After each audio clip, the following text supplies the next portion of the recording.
Dit is Woensdag 30 April en ons lees uit Lukas 10 vers 33. Maar 'n Samaritaan wat op reis was, het op hom afgekom en toe hy hom sien, het hy hom innig jammer gekry.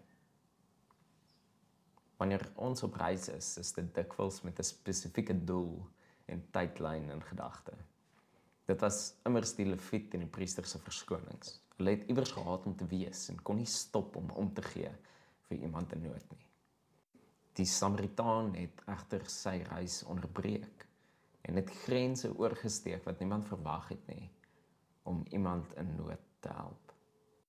In Japan het ek ervaar hoe mense wat net 'n paar woorde Engels kan praat, uit hulle pad uitgaan om my wat nie 'n woord Japanees kan praat nie, deur gebare en met geduld te help toe ek in die moeilikheid was.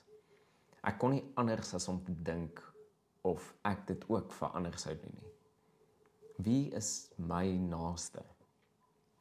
God nooi ons om oop te wees, om ons reis te onderbreek, om liefde te wys vir ons naaste en so ook vir God.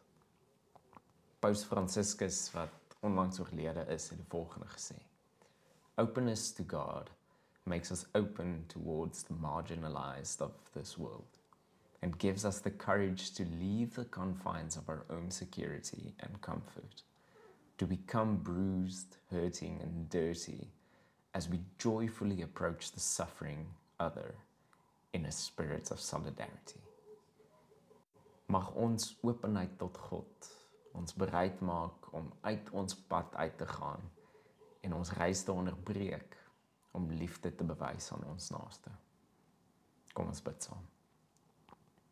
Here, maak my hart soos die van die Samaritaan, bereid om my reis te onderbreek en oor grense te gaan in U naam. Amen. Stellenberg Gemeente, oor grense heen.